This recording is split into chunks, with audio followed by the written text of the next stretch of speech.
Hello everyone, and welcome back to Fableheim and Iratus, Wrath of the Necromancer on Eternal Harvest 3. We resume the Grim Harvest, where we left it off last time after crushing the Mech Bros, the Mech Brothers, Mario and Luigi, as one commentator put it, and I love that name, so I'm probably going to be calling them that.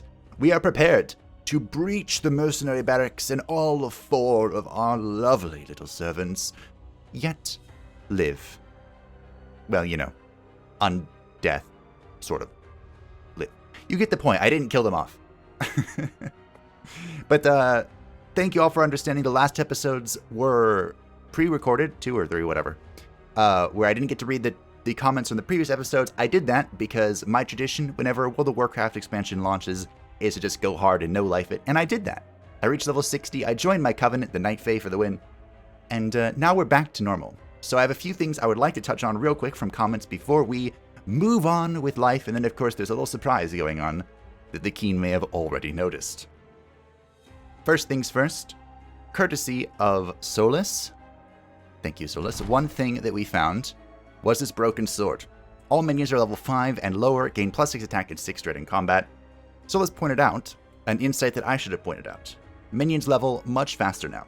So this, and weapons or items like this, are kind of less relevant. There's a sickle that I believe the phrasing for it is, if the minions in your group equal level 21 or lower, then they get a bunch of bonuses, and one way that you used to be able to cheese that out, I guess you still could, is if you have a YOLO solo character that's below level 21, they just get the bonus of that, because of course they're by themselves.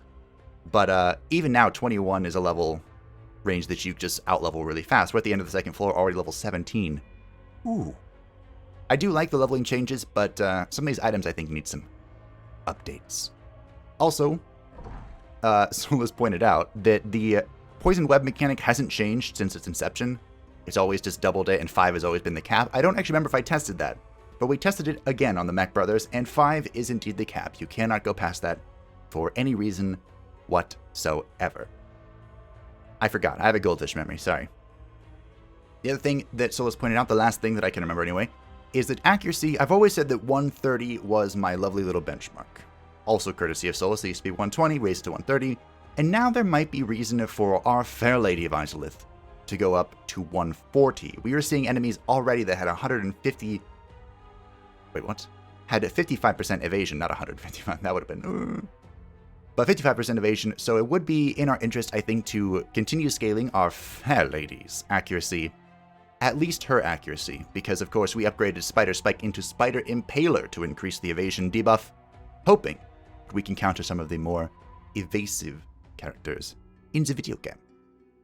Also, one insight, I talked a little bit about the zombie last time because I have a dream, and I'm not one to leave my dreams to be dreams, of creating a zombie frontline tank. I mentioned, I won't go over the whole thing, but basically the zombie can have a bazillion resistance, and then you can give him the warrior bones to reduce all physical damage, dealt by 50%. But Scott also had wonderful insight that, for some reason, never clicked in my brain. The zombie has a self-buff called More Powder. This causes the zombie to gain 100% damage for its next attack, and it can stack. One way that I've used the zombie in the past to take hits is to upgrade into trench loading, which reduces the buff from 100% to 50%, but gives the zombie 1 block, 1 ward. Of course, it can scale, so you kind of just sit there for 3 turns stacking the trench loading, hoping to survive thanks to the block and ward, and then you unload and hopefully everything dies. Or you can go the other direction and make it a little bit more crazy, where you get 100% damage and plus 20 accuracy, which can overcome some of the evasive characters I just mentioned. But what Scott's insight was that their build they used to use with the zombie was they would do this, and then stack with it the Lich's Command Undead. Because of course, getting 18 attack in Dread, then multiplying it by 100% is double. And of course, this has been buffed to now be in line with the Cannibal Jaw, well, the new Cannibal Jaw. So the Command Undead baseline is 18, the Ineffable Command is 18, but the Dominate Undead is 24 attack in Dread. Now just picture 24 attack, 100%, 48, with 2 of those, maybe 3.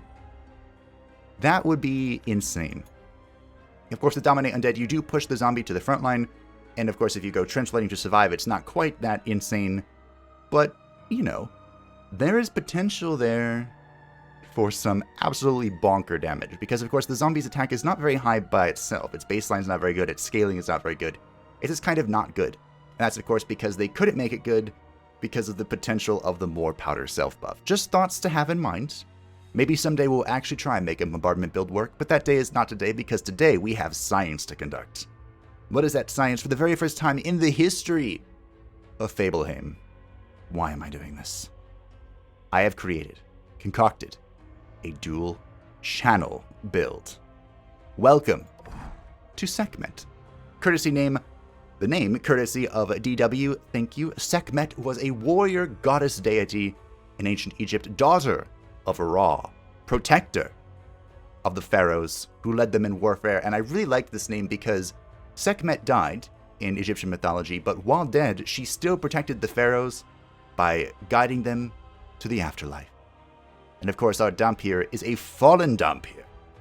And even in death, she's going to destroy everything. So the idea here is that with the Crowpaw, which inflicts a curse for 15 stress damage each time you hit with a single target attack, we hit 5 times with Pain Blast, which we upgrade into Terror Blast, and we curse the ever-living crap out of something. Why is this a dual damage build? Well, of course, it's dealing magic damage that's applying a curse, so which is stress damage. So we're kind of splitting our damage between the two things, and we can, with this baseline, we can lean one direction or another. And I was very torn on exactly how to do this, but let's go over real quick what Sekhmet has. I don't want to talk forever, but I'll talk about my upgrades. Her Q attack is a physical attack that moves her forward. It actually hits quite hard. Ignores armor and block. We've upgraded Masterful Thrust into Exquisite Thrust, which increases its baseline damage, but also gives 1 initiative. Initiative is pretty important for this build, and I didn't level it up because I wasn't paying attention. Whoops. Aim for the Vein, a physical attack. It can be used in the first or second position. A crit hit restores vigor equal to 75% of the damage dealt. This has been buffed substantially in the pre-patch to increase the amount of healing you get returned. You can also upgrade it to Aim for the Heart, which is what we will do, to improve that from 65% to 100%. So should Sekhmet ever find herself in the first or second position, which she can put herself in with Exquisite Thrust, we can go ahead and put Fate on her to encourage, not just encourage, but ensure that she crits and then heals. Perhaps the Fallen Dhampir's most popular ability, and why she is an ideal YOLO solo character, is Mocking Repulse. This is a stance that will deal deal stress damage, interrupt enemy stances, but then the Fallen Dhampir will enter a stance herself that will cause her to counterattack anyone that hits her. We've gone ahead and upgraded this into Exploit Anger. It all does the same thing, except counterattacks will now restore vigor to the Fallen Dhampir equal to 50% of the damage dealt. This is not a stress bomb attack, but hey, it's there if we need it. This is probably her only real defensive option, so we'll see if we ever need this. I hope not. Trap. This ability has grown on me. I like it a lot. It's also a hard counter to the heavy fire throwers that we dealt with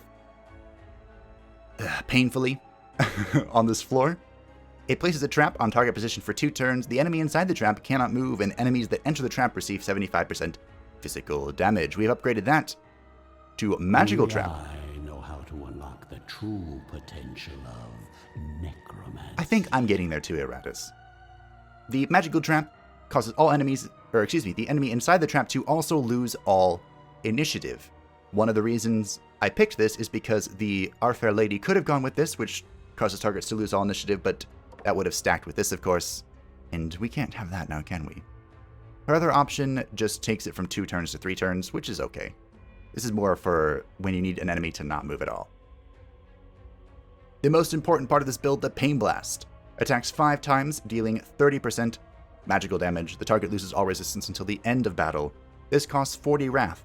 With our upgrade into Terra Blast, we've made it cost 20 Wrath, and of course with our upgrade Overwhelming Ire, it will now only cost 10 Wrath. Very cheap, very good. Stack the Crowpaw. With Sundering Squall, we've gone ahead. This is a attack 3 times, dealing 50% damage. With each attack, the target will lose all armor until the battle ends. You can sense a trend, I hope. We've upgraded that into Sundering Storm, which increases its damage from 50% to 65%. We've done this because if we actually want to kill something, I think this is the button we'll press instead of the magical one. Maybe. Who knows? That's what I did last time, and I kind of liked it. So Sekhmet, it's a bit premature, I think, for me to put her out here because she's incomplete. What do I mean? If we want to lean into the debuffs, I need an Ashes of the Burned Witch. We've been searching for this, I've been begging for this, but the game will not comply. Feels bad. But we're going to try it anyway. Or, if we wanted to go all the way into stress, sort of, then a Spider Mandibles would have been awesome, which of course deals percentage-based damage every time you hit. With Pain Blast, we're hitting 5 times. Excuse me, Terror Blast. You kind of get the picture. Lots of words. Of course, because we are using Wrath to do this, I'm a bit afraid of Suflatus' role, because his Scythe of Oblivion costs 65 Wrath, will cost 55. And I'm not sure if we generate enough Wrath at the moment to kind of pull both of them off, because they're both Wrath abilities. So how can this change? Oh, here are her stats real quick. Attack. Nope, weaker. 4 attack, because I'm greedy. 5 accuracy, because I don't like missing. And 1 ward, because I'm scared. So one way we can change this is with Suflatus. We can take him out. If we don't actually know if we can pull off the amount of Wrath necessary, we can put in a Mictlantecuhtli real quick. Even though Mictlantecuhtli does no stress damage himself, he can slap real good off of the 5 stacks from this. And of course, she can keep applying stacks. And we'll see if between the 5 stacks from Sekhmet and the multiple debuffs from Our Fair Lady, if Mictlantecuhtli can just slap everything and then just insta-kill them, basically. We could try and initiate the Shade. We could try and build a Shade to use the Gloom Void Claws, is what I would probably use, which is kind of like the Scythe, but only for void damage and not a Wrath ability. The problem with this is positioning is going to be really tricky. The Shade relies on a lot of stat points to stay alive, and can't do much else damage-wise if they're not using the Void Claws. So, meh. My other option is something I said I wasn't going to do this run, but hey, adapt to the situation, and that is the Dark Knight. We've seen how hard Mictlantecuhtli can scale off of debuffs, but how hard can the Dark Knight scale off of debuffs?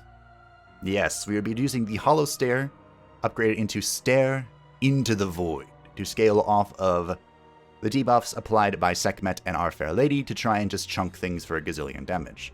His damage does not scale quite as well as Mictlantecuhtli's or the Blood Phantasms, but hopefully we'll be able to bring it up high enough that it's respectable. The big concern here would be that the Dark Knight is not the sturdiest of lads, but he does now start with 8 armor and resistance, which is up from what it used to be. And we would see what we can do, of course, to keep him alive. That was everything for this build. That was a lot of talking, wasn't it? But welcome back, everyone. We're all back to normal. We could also just bring in the A-bomb. I'm not going to do that, though. We saw enough of the A-bomb last time. So, this is my plan moving forward. Of course, we can interswap a few things if we need to. I'm also quite interested in trying a build that I saw a long time ago that requires the bone spear, bone something, piercing bone. I don't know what it's called. Sharpened bone? It allows you to pierce, block, and board. And basically the idea of the build is to use the Bride of Iratus. Can you generate Wrath now? Or is that not a thing anymore? Not a thing anymore. You basically use the Bride of Iratus to pierce, block, and ward and just spam the ever-letting crap out of Bloody Rose. And murder everything. It takes like 3 turns for everything to die. It's very beautiful. But because we will be sitting one person out and we'll try and like move them in and out depending on what we're fighting, we will be creating the arena to keep Mictlantecuhtli somewhat in range of our main groups. Bones, bones, bones. Just so uninspired, you know. It is uninspired. We will be crafting the arena. Hopefully this can keep Mictlantecuhtli or whoever is sitting out of the team at the time relatively in range of our main group's level. And if not, we can use a brain, whatever. Currently have 69 Digger Souls. Nice. But it's going to go away as we construct the arena. While this place is intended to be a training ground for my minions, the fights themselves have proven to be a rather entertaining time waster. Entertaining. So I think I am going to distill once, and then we're going to move on finally. That was a lot of talking. Lots of talking. But here we go. We'll use this first battle in the mercenary barracks to determine exactly what our group needs. As the dwarves fell before the onslaught of the walking dead, news of the crisis started to spread far and wide. The human kingdom was rich and willing to pay gold uncountable to whomever could manage to bring them the head of the newly awakened necromancer. They would all gather here in these barracks. Cunning rogues and learned mages, knights and elven rangers, all following the siren call of coin. They knew not the true scope of danger that awaited them. In the end, they were just lambs gathering before the butcher. So here we go, triple rogue. Really? Really? Really? Really? Really? Do rogues have block and ward? Nope. Here we go! Rogues are so annoying. But hey, we'll deal with it. We break bones, ours and yours. So the thing with the rogues, hello you annoying sods, deal additional damage depending on the amount of vigor the target is missing, so our fair lady is actually in a lot of danger at this moment. They're also sitting at 44 evasion, so I don't feel the need to do much of anything besides hide in my little cocoon. I guess I'm reaping? Sure. Sure. Not reaping. Setting things on fire. We'll give her one block. Sure, why not? Let's see how hard this crits, out of curiosity. Death predestined. Here we go. Now that's gonna leave a mark. It's about 8, about 17, I'd say. And that should be like 75. This is gonna hurt. Oh yeah. Oh yeah. Yep. We might be able to just do it. Do it to it. Keep healing, fair lady. I'm gonna hit this dude. He has one spider venom. Terror will overflow. I think I missed once. Oh, I missed twice. Oof. Back into your stance. Go into your little hidey hole. Does that hit twice? Extinction of life. Missing sucks. Karane has so much health now. It's actually just disgusting. Now I can reap whoever I choose. Let's see if I can kill this dude. Alley-oop. Nice. Did we actually just generate enough wrath for all this? We're going from 18, we're spending 10. Did I not gain any wrath? I are confused. I might just be dead. Oh, look at that sanity damage. Not bad. We definitely don't generate enough wrath to constantly spam out the scythe and the terror blast. But hey, we managed to not die.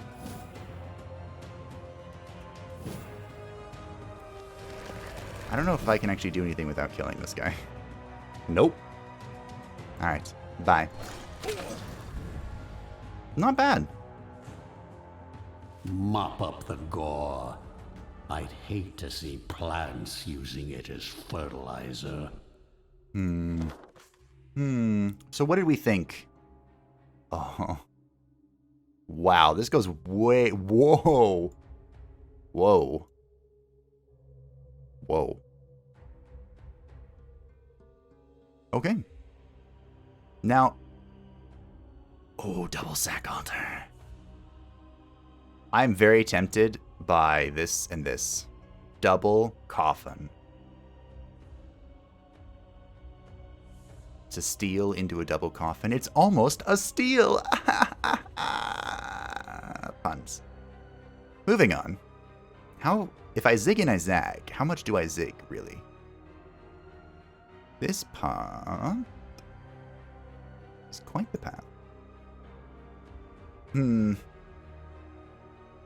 I want coffins, I want sack altars. I can hit triple altar. If I go all the way to the right, I can hit double coffin, a chest.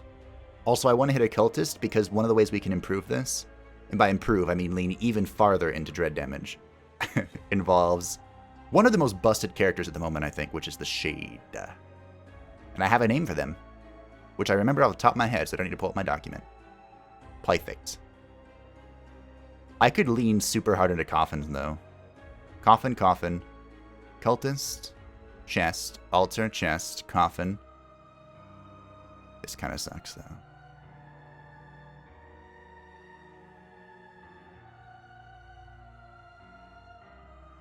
Oh, this is a hard decision, especially since I can't really zig and zag that well. My zigging and my zagging's getting all screwed up. I don't like that. You hear? I want my zigging and my zagging. I guess we just greed the... Let's greed the coffins. We need the coffins so bad. Full greed. There is no other choice. Iratus. What are we actually looking at here? We got this.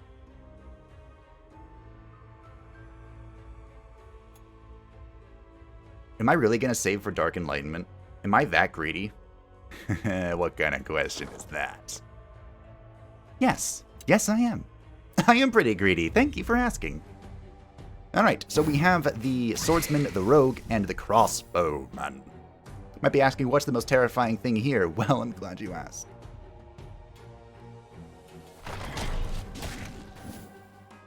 I'm actually not sure. It's either the Swordsman or the Crossbowman. So the Swordsman has a feature, gains 10 accuracy and plus 50% crit damage for 3 turns each time that he misses. He also hits twice most frequently, so he stacks up. His accuracy is pretty low at 67%, but he stacks it up real quick. Also, his baseline crit is like 69%. Giggity. So I really need to be careful with that. The reason why I said I think the Crossbowman's pretty terrifying is that he always shoots at your backline, which tend to be the squishiest of your characters. You will soon embrace your new existence. So it's not uncommon for him to get in the way of your strategy. I could hit you with this. I'm a little afraid, but my fear changes nothing.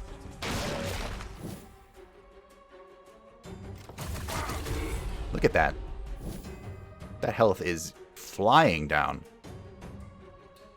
He might just be dead.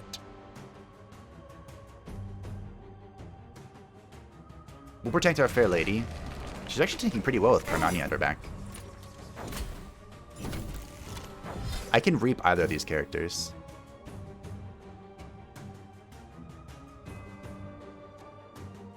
Can I kill you?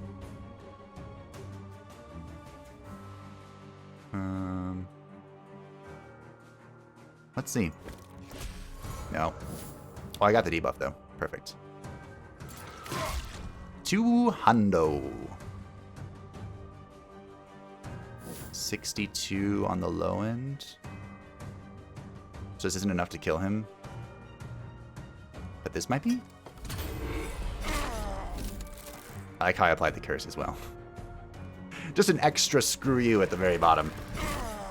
Oh, look at that. He has 8 hit points. Oh, good betrayal, though. Hey. No, you weren't supposed to do that. You're supposed to hit Karnania. Make them suffer. Did I hit with all those? Oh, wow. 4 out of 5. Not bad. I don't remember if this stance opening to a random minion. An ally missed. Well, he's dead. Let's make sure our fair lady doesn't get poked to death. In the trap we go. Okay. Hope there will still be enough left to reanimate. Our scythe also should generate a lot of wrath. Okay. Not bad. You know, if this keeps up, I'll be done purging the world ahead of schedule. We're actually dealing a lot more physical damage than I thought we would be. Ashes, ashes, ashes!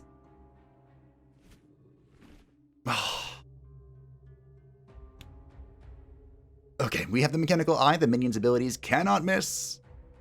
I might actually take this. The Halo of Chaos. At the start of each turn, the minion receives one random bonus until the end of turn. We actually have this on Mikloch the Kutli, but I don't know how effective it's been. I feel like it's bugged. We'll see. The Wizard Bones reduces magical damage received by 50%, but increases physical damage received by 25%. I don't actually know if there's enough magic damage in the game to ever take this. Because remember, Ignition is not magic damage. Ignition is true damage. So it wouldn't even block that. I think the Warrior Bones are way better. We'll take the second Mechanical Eye, because we have one, right?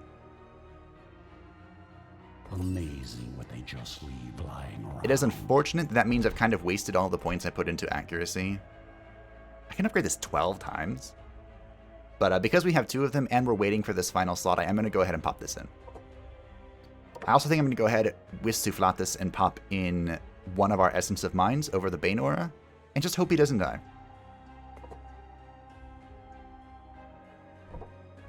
Because I've been meaning to do that for a while. We have the Elven whatever, the Rogue, the Borne, and the Crossbowman. We're also going to construct something. What are we constructing? This says 200, right? Let's construct the next abode, shall we? We'll build a lost soul. Oh, also, I forgot this. Sorry, Scott, I forgot this part of your suggestion. With the zombie. Easy it is to deceive the living. Also, I love this skin. This is beautiful. But with the 31 resistance from the zombie, which is what you get if you max it out, you can heal them with the lost soul and negate a lot of the damage they deal when they follow it up. Especially if you don't increase your own attack on the lost soul. So that's a nifty thought. I didn't think about that. That would improve his frontlining capabilities. But we're sacking this lost soul. Sorry, bye. We'll now begin combat with 30 Wrath, which is even more important for what we are trying to do with Sekhmet and Soufflatus.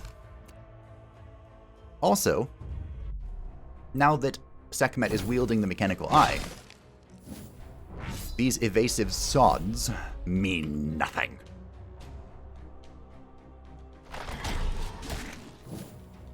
We're going to go ahead and try to kill the Bard here if I can. Just focus her down right quick. I am marked. Great. I don't care if you hit Karnania.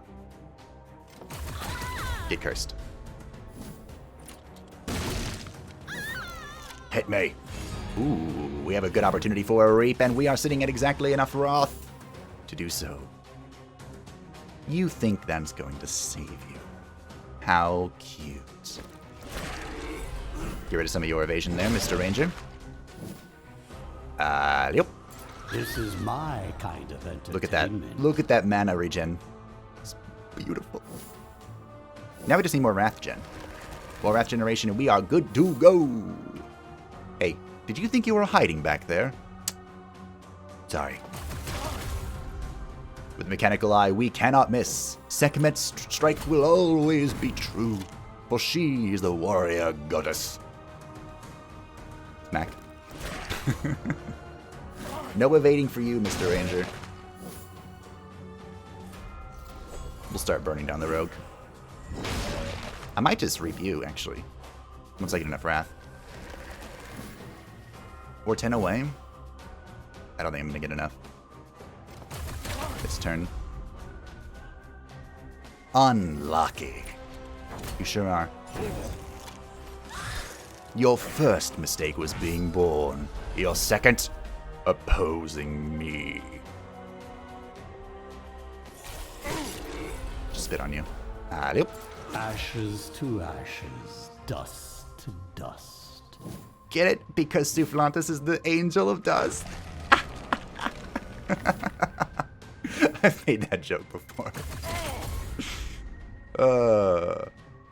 It never gets old.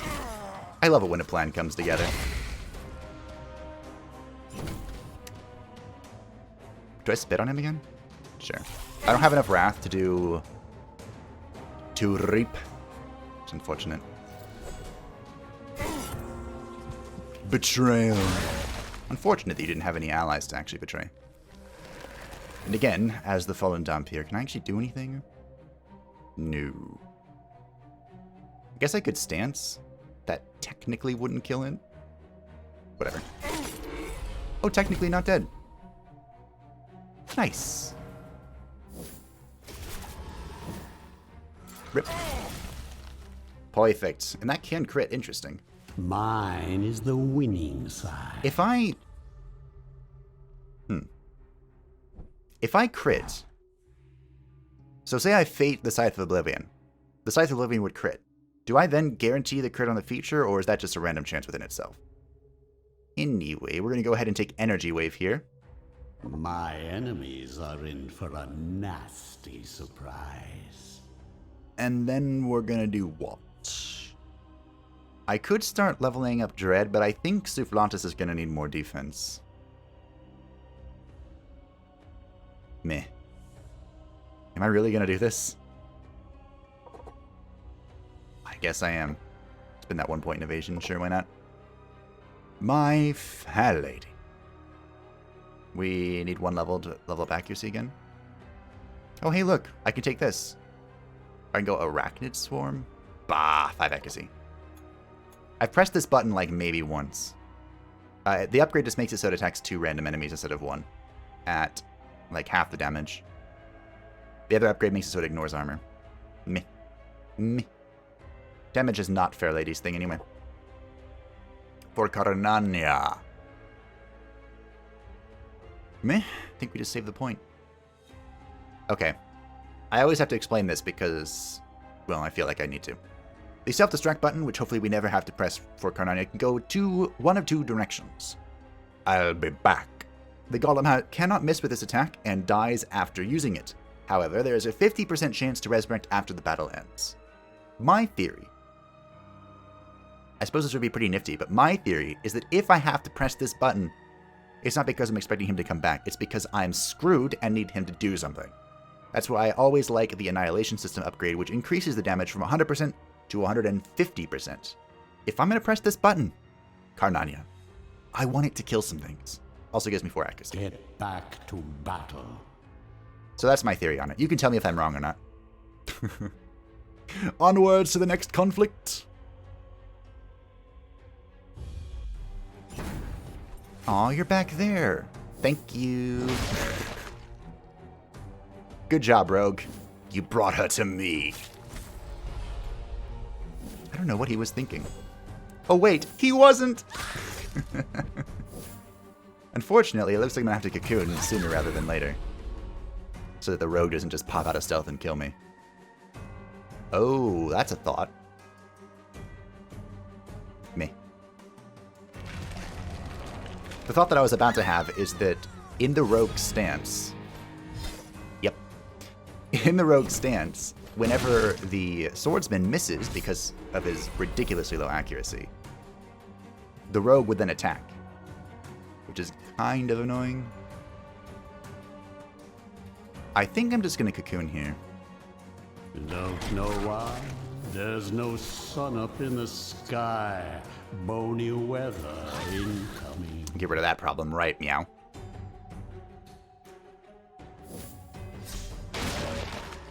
Karnania's going to have to heal a lot. I guess we need to get rid of the swordsman Open their husks before that becomes a problem.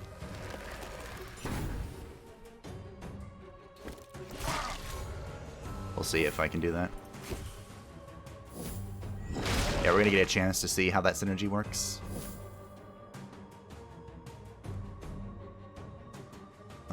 I might generate enough Wrath. Maybe? I'm expending Wrath, though. So maybe not. Don't miss. Let's see how much XP I'm worth. Bye, fourth wall. Yeah. Saw that coming. It's fine. 512. Not bad. I could... Alright. Strength through pain. Be bold, my fair lady. This will redirect attacks from Karnania onto our fair lady. See? Happened twice. I think the rogue is a bigger problem because his damage will scale as take everything from those who defend it. Those who get lower. Ow. I can go ahead and reap him now, though. Ow. Good job, everyone. I think we managed this pretty well. So yeah, even with the low amount, I thought that we would have too low of a wrath generation to make this work, but we still kind of pulled it off. I think. I guess I'm just killing you. Make them suffer. Yeah, we should have enough healing between these two. Yep. I'm pretty sure he's just dead, but we'll see. Yeah. It was the venom. My will is a tide that will wash away your pathetic civilization. Ooh, we got 3 parts. Nice. All right, Sekhmet. We're going to go ahead and aim for the heart. Again, this is because if we need healing, we can use fate to guarantee some healing for Sekhmet. Speaking of healing, I kind of want you to have more health. All things considered, Sekhmet just kind of needs to survive. Because, of course, even though her damage is nice, don't get me wrong, and I've almost maxed it, we're here more for the Crowpaw stacks than anything else. We're also 1 talent point away. Ashes, ashes, ashes, ashes of the Burned Witch, please! Someday. The Boiling Blood. For each unfilled squad slot, the minion receives 4 armor, 4 resistance, 14 attack, 14 dread, 4 evasion, and 6 accuracy. Now that we have 2 of these, well, if I pick this, we have 2 of these, which would allow me, against my better judgment, to construct a dastardly duo team, which means you have 2 characters with the Boiling Blood, so they get 2 benefits of this instead of 3 if you were a YOLO solo character. But I don't know. I don't know, team. I feel like it's very risky for most characters to run the Boiling Blood, or be in a Boiling Blood team without Vampire Fangs as well. They need to have their own built-in healing, such as now the Ghoul. In the past, we've used the Fallen Dhampir. Is there anything else we've actually used without built-in healing? Not really, right? Headhunter's also really popular, but I feel like you need the Vamp Fangs to keep him alive. You get the picture. I don't know. Mechanical Eye, we have already seen this. We have one on Sekhmet, 1 on our inventory, and now we have found a 3rd. Ooh. Or the Warrior Bones. I've talked a lot about this one. Reduces physical damage received by 50%, increases magic damage received by 25%. Toss it with the rest. I picked up that because science is great. It really is. But you can let me know what you think about this. Warrior Bones, fair lady.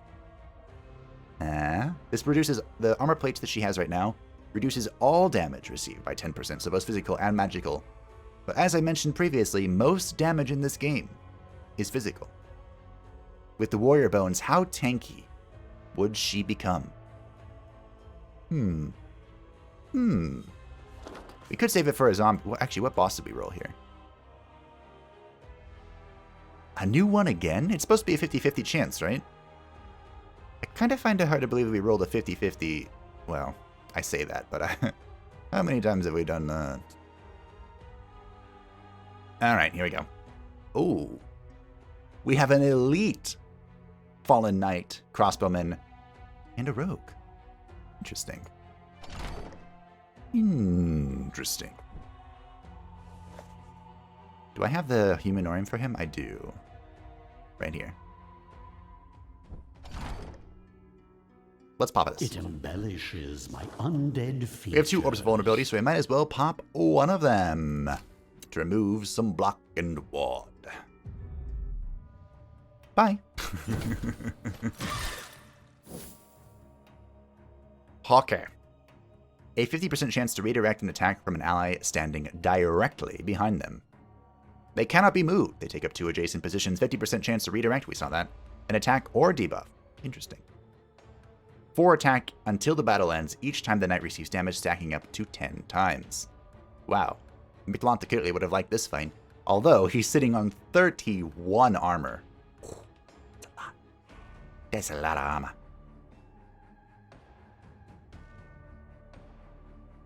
I could.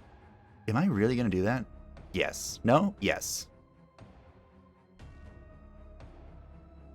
Alright, let's do it. With the Poison Web, we inflict 4 Spider Venom on all targets, and we've seen Spider Venom stack up quite high. That was redirected, but I don't care. Because I don't mind if it hits either of these characters. We're just gonna... Admittedly, I am a little worried about hitting this guy 5 times. So let's focus on the Rogue with good old Sekhmet. And we'll go ahead and protect our fair lady, I think. Look at that damage. Ooh. Aren't you cute? Alright, so now he is at 5 Spider Venom. We're probably going to Cocoon next turn. See if I can reap this dude. Good. Yep. Good. More materials. Ooh, I didn't think it would be this easy. Wow, that worked out really well. And now I can reposition. Wunderbar. Alright, let's see how this goes. Oh, I hit the correct target. Nice. Yeah, look at that health fly down. Let's go, Spider Venom. Let's go. This is awkward. Or is it? Or is it? Man, repositioning is so good.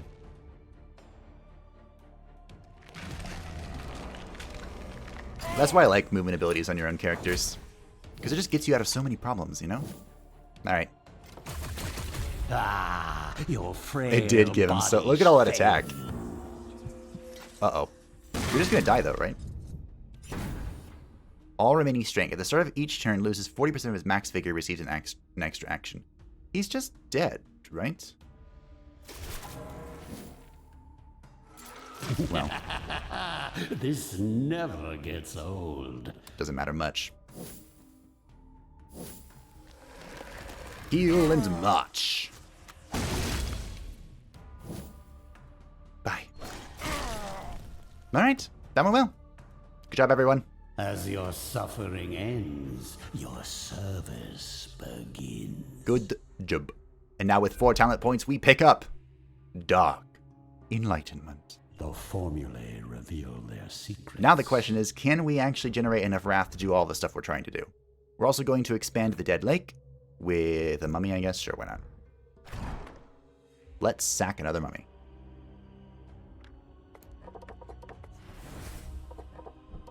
Get sacked. Let's see. This is a new skin, right? I think so. Looks good. I do like it a lot. Bye! For each minion, peering into the dark waters. Each minion has an 8% chance to find a random artifact in the Lake of Dead. Applies after victory, except for quest battles. Unholy masonry. I mentioned last time how our artifact collection is quite depleted. So, I'm hoping, against hope, that we can find something useful. Did I decide where I was going yet? I do like a Ziggin and a Zagan. But considering the boss is like in the middle, is it even worth to Zig and Zag? Isn't? He had a lot of... Wow, we can get 4 chests. 1, 2. 1, 2. Did I make that up? I did. I thought this was a chest for some reason. It's a grave.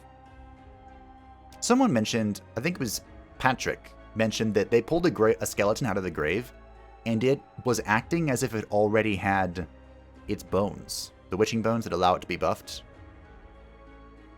If anyone else has encountered that, please let me know, because that doesn't sound right at all. An ancient coffin here. Are we really going to keep rolling the coffins? They've screwed us every time. I don't want to roll all these graves, though.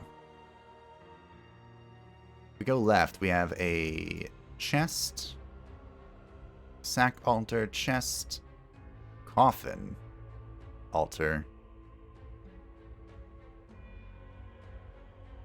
chest. So many decisions to make. I guess we're going left. I don't want to go right. I don't know why, but I'm feeling averse to this path. Alright. Great. Fantastic. So let's pick up our Wraith item, shall we? Now this character. The pact is signed. Let's hope there was no fine print. There is always fine print. The Wraith. I actually think the Wraith is the most absolutely busted, insane, ridiculous character currently in the game. The reason is because the Wraith can come close very easily to 100% evasion. It's not even hard. Because of this unique item that gives 5 evasion for each point of block and ward, and he begins with 2, he can cap out at 4. He can give his own block and ward, which would give 10 evasion. His evasion itself can scale up to a lot. I'm not doing this math right. 28 plus 5 to a lot. And of course, his feature gives him 5 accuracy and 5 evasion each turn, stacking up to 6 times, which is a max of 30. The Wraith is good. So as the Wraith would actually come in over Karnania, which is even more of a reason to give our fair lady the warrior bones, because she'll lose the support of Karnania. But our Wraith would kind of just sit there, take hits, and spam the Ghostly Inferno, which would also apply a curse, further deleting enemy sanity, and giving us debuffs if we wanted to do that. Of course, he can also move enemy positions. He can do a lot of stuff, actually. He can remove enemy debuffs, but he has to be in these last 2 positions to do it. So that's a little tricky. The reason I'm putting... I love this skin. Oh, I got my Hollow skins back. Hi. You can... There are 2 ways to do it. One is to reach out to the Iratus developers in Discord, and they'll ask you for a file, you send it to them to tinker with it, they send it back, and you put it in, and your Halloween skin should be there. I did the really lazy option and just bought it. I was like, $3. I love the game. I'm really tired. Here you go. So yeah, I got my Halloween skins back. I love this skin, though. This one's the best. It's beautiful. But I put him in over the Fair Lady just because the Fair Lady's item we can't get because we have one already sitting in our inventory. So we'll do this. Here is the Fallen Dampier item, the Medal of Betrayal. The Fallen Dampier receives a buff that reduces the damage they receive by 5% each time they take damage, stacking up to 8 times. This is kind of the opposite of their feature, which I guess I never talked about, which gives them attack and dread damage each time they are attacked. But I've only ever really used this for the YOLO solo Dampier with the Boiling Blood, because of course she's the only target, so she's going to get hit, so reducing the damage she receives is a pretty good idea. Of course, we've seen the Hourglass with the Reaper and the Stack of Bones for the Bone Golem. Both of them are currently equipped. This is the item, the Phantom Clothes, giving 5 evasion for each block and ward applied, which makes the Wraith a terribly tanky lad. We're going to give it to him. Here you go. I do have a name for him, but I'll show it off later when we get around to using him. Let me know what you think about the Fair Lady of Izalith wielding the warrior bones. Everything should be back to normal. I hope that you all enjoyed, that you are looking forward to our conquest of the mercenary barracks, that you've enjoyed our weird dual damage team that's kind of just mopping the floor with everything. But there are specific counters to this build that I am very afraid of, and we'll see. Are they even on this floor? I think they're on the next floor. The Catacombs is going to be a rough ride for this build, but we'll see if we can adjust, if we can adapt, if we can take them down. Full mana. Thanks to the Essence of Mind, it's beautiful. We'll begin with the quest next time. The 50-50. Shall we roll something good? Shall we roll something terrible? I don't know, but we'll find out together. Bye-bye.